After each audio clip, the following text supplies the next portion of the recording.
I think we all recognize that we live at a very critical juncture in human history. There are now 7 billion of us on this planet, and we're wielding technologies that increase our impact and our interdependence 1,000-fold. We've literally, as a result, transformed the conditions of our own existence on this planet. But we haven't yet adapted to these new conditions that we live in. And we urgently need to, because until we do, the scale of human suffering and the scale of ecological degradation on this planet will continue to increase.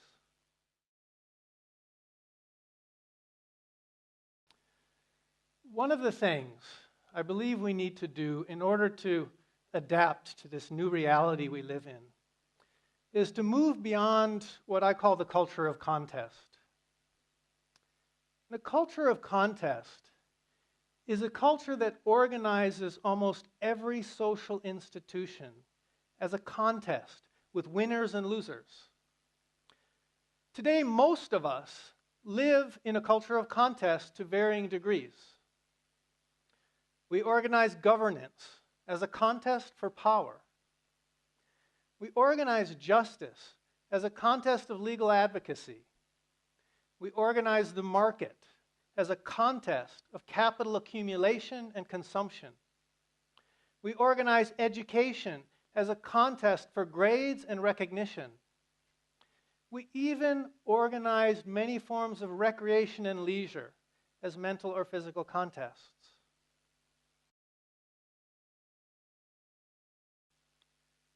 But there are some major problems with the culture of contest that make it inherently socially unjust and ecologically unsustainable. Some of those problems include the fact that when you organize every social institution as a contest, what you're doing by design is serving only the interests of the most powerful segments of society. Only their short-term material interests, to be precise.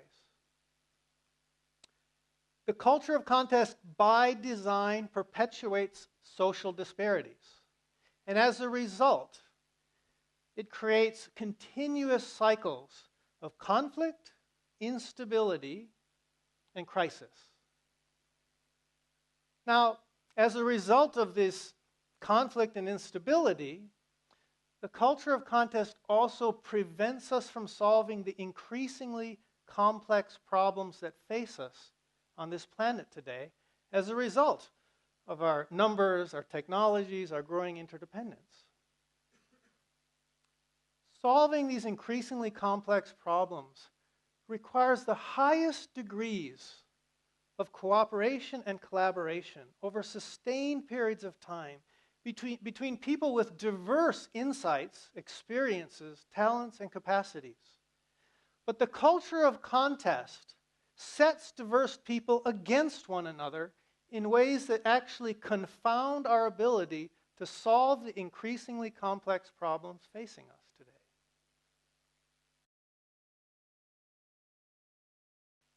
So, how do we move beyond the culture of contest? Well, I think we can begin by dispelling a few very influential myths that actually help to perpetuate the culture of contest. The first of these is that human nature is inherently selfish, aggressive, and competitive. This is a myth. All of the human sciences today are demonstrating that we are wired for both competition and cooperation, or both egoism and altruism.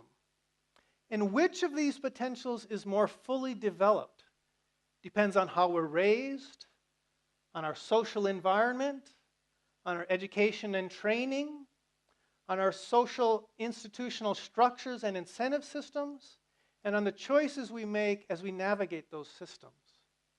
The culture of contest actually cultivates our competitive and egoistic potential, and actually causes our cooperative and altruistic potential to atrophy.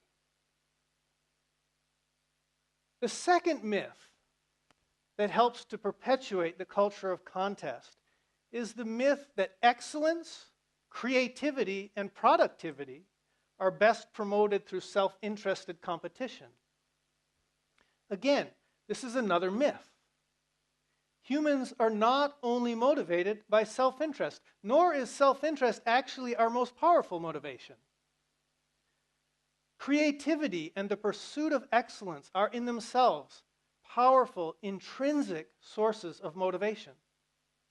But beyond those, the desire to find meaning in life, the desire to align our life's energy with a higher purpose or cause, the desire to work with others in order to contribute to the betterment of society, those are deep sources of human motivation,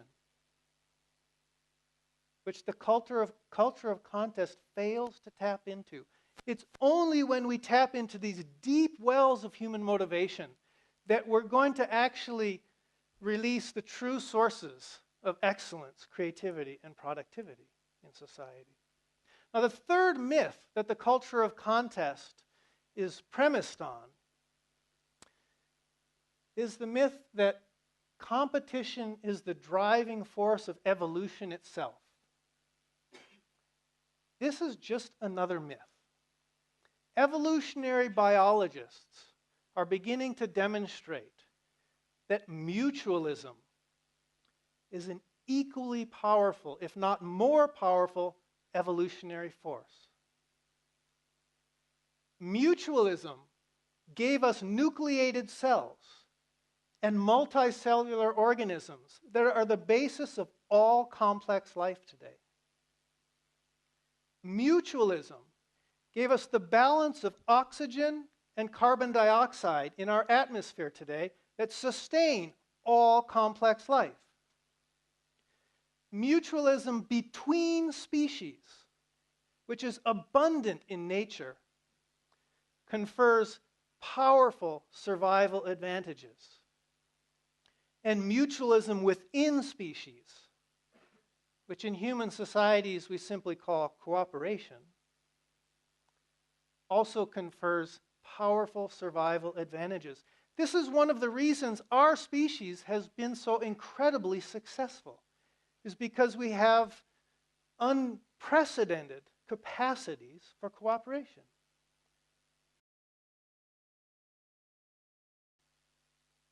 So, if we can push those myths aside,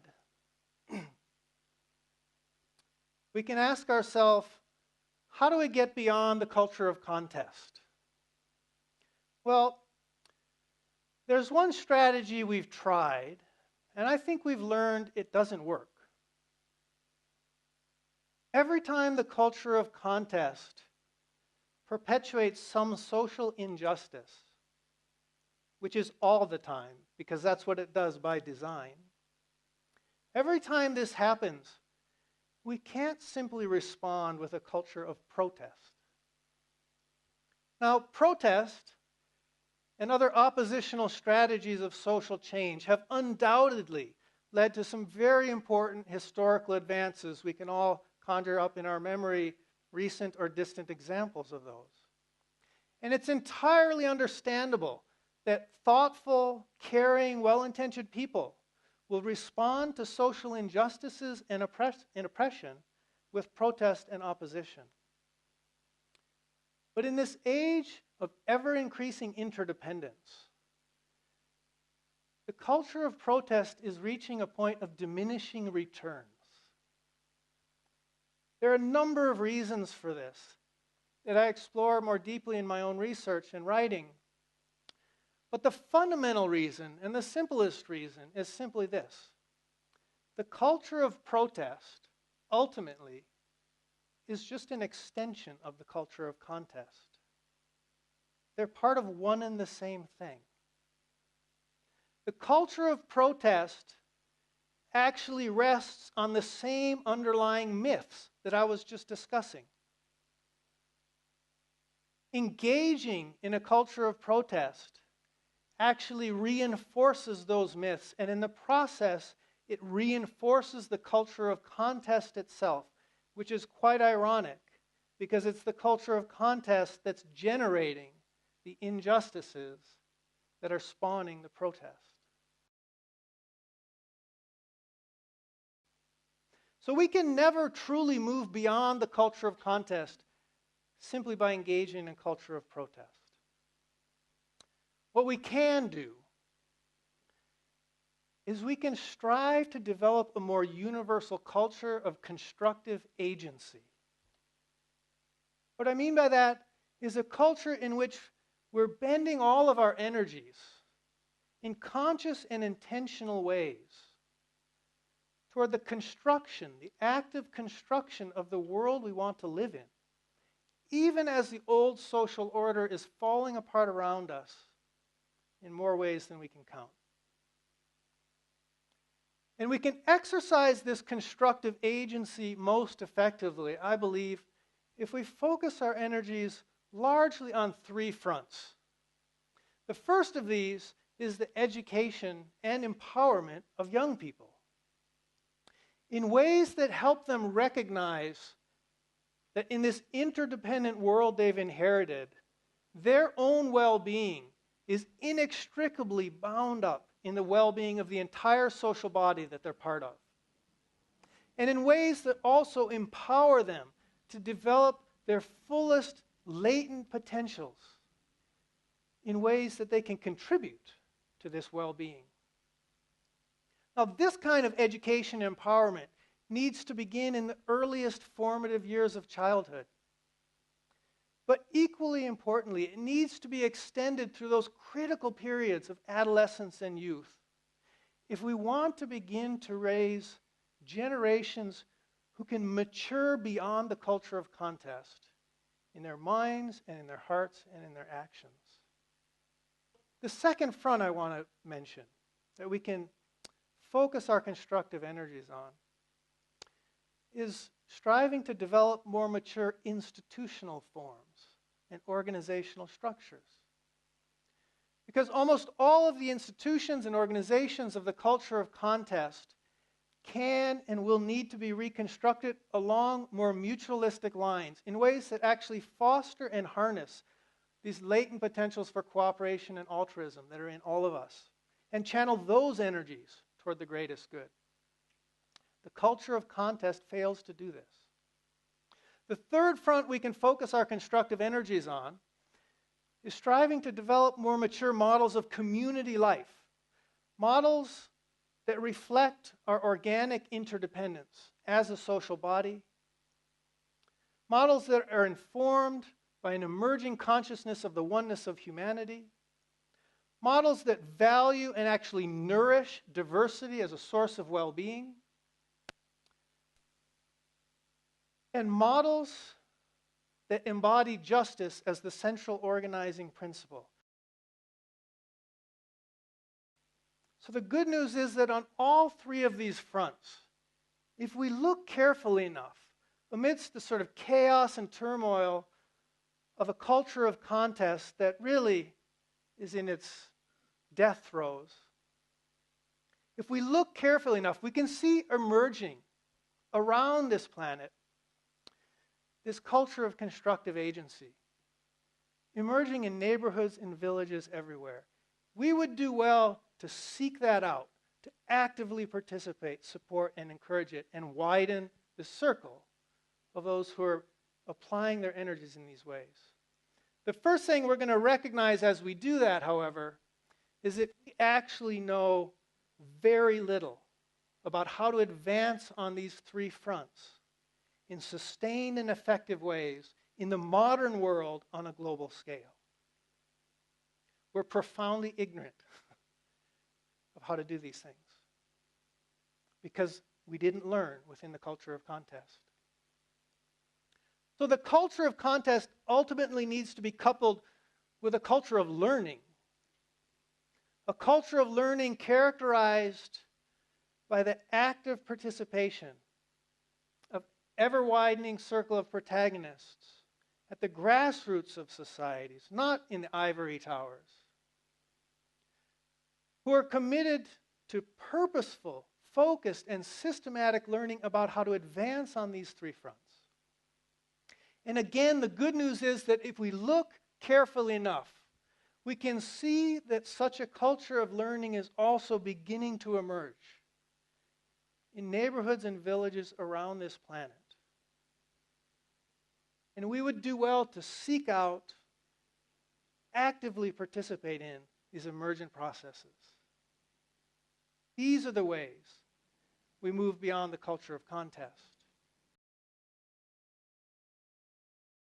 Now, cynics will say, and I hear this all the time, cynics will say that this vision I've just sketched is hopelessly naive and unrealistic.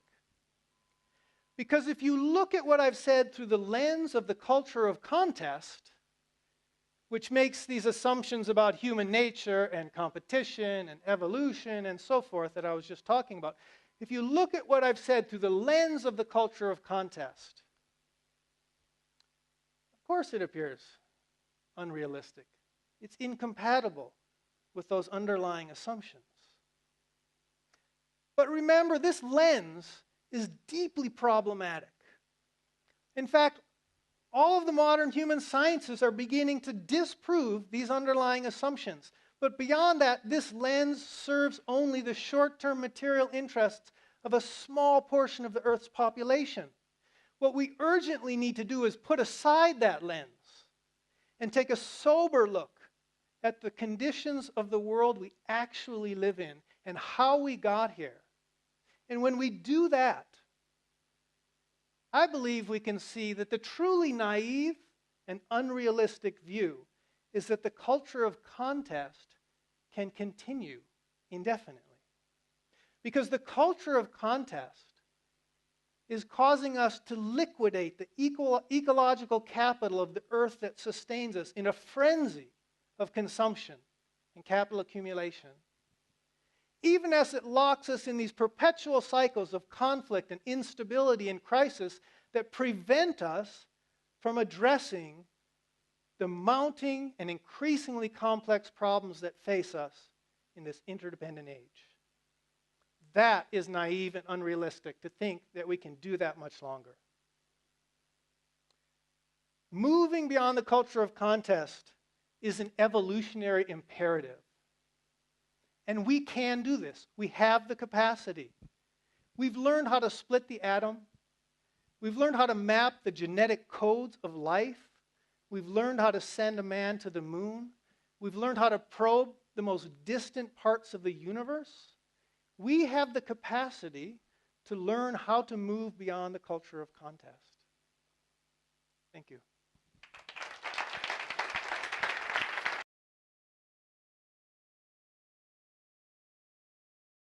Contest that make it inherently socially unjust and ecologically unsustainable. Some of those problems include the fact that when you organize every social institution as a contest, what you're doing by design is serving only the interests of the most powerful segments of society. Only their short-term material interests, to be precise, is to move beyond what I call the culture of contest. The culture of contest is a culture that organizes almost every social institution as a contest with winners and losers. Today, most of us live in a culture of contest to varying degrees. We organize governance as a contest for power. We organize justice as a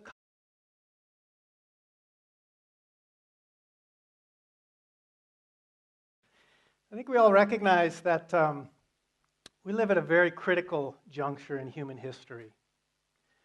There are now 7 billion of us on this planet, and we're wielding technologies that increase our impact and our interdependence 1,000-fold. We've literally, as a result, transformed the conditions of our own existence on this contest of legal advocacy. We organize the market as a contest of capital accumulation and consumption. We organize education as a contest for grades and recognition. We even organized many forms of recreation and leisure as mental or physical contests.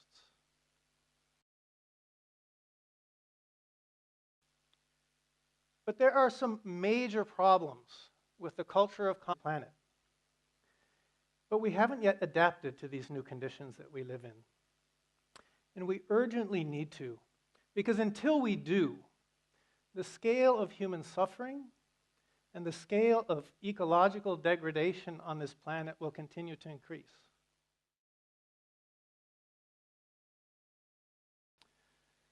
One of the things I believe we need to do in order to adapt to this new reality we live in